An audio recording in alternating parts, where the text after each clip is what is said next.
ஆச்சி பாதாம் ட்ரிங்க் வழங்கும் மணிச் செய்திகள். இணைந்து வழங்குபவர்கள் அரசன் சோ, ரொம்ப ரொம்ப நல்ல சோ.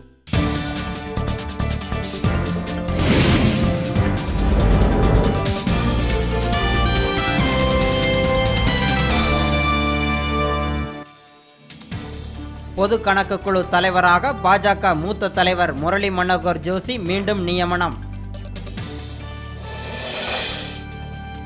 அருணாச்சல பிரதேச முதலமைச்சர் டோர்ஜியை தேடும் பணி மோசமான வானிலையால் பாதிப்பு. அரக்கோணம் அருகே இருப்பு பாதையிலிருந்து நவீன துப்பாக்கி கண்டெடுப்பு, காவல்துறை விசாரணை.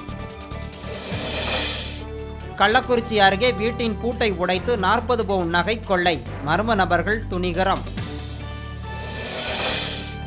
உதகையில் உணவு விடுதிகளில் நலவாழ்வுத்துறையினர் திடீர் ஆய்வு, கெட்டுப்போன உணவுகள் பறிமுதல்.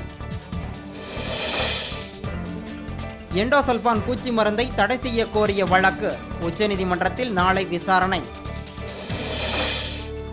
வேலை நிறுத்தத்தில் 90 விழுக்காடு ஏர் இந்தியா வானொலிகள் ஈடுபட்டதாக தகவல்.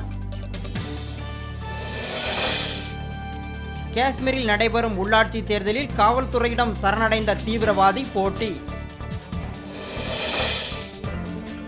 வளிமண்டல மேலடுக்கு சுழற்சி காரணமாக தமிழகத்தின் ஒரு சில இடங்களில் மழை பெய்ய வாய்ப்பு. எகிப்து முன்னாள் அதிபர் முபாரக்கிற்கு மரண தண்டனை கிடைக்க வாய்ப்புள்ளதாக தகவல்.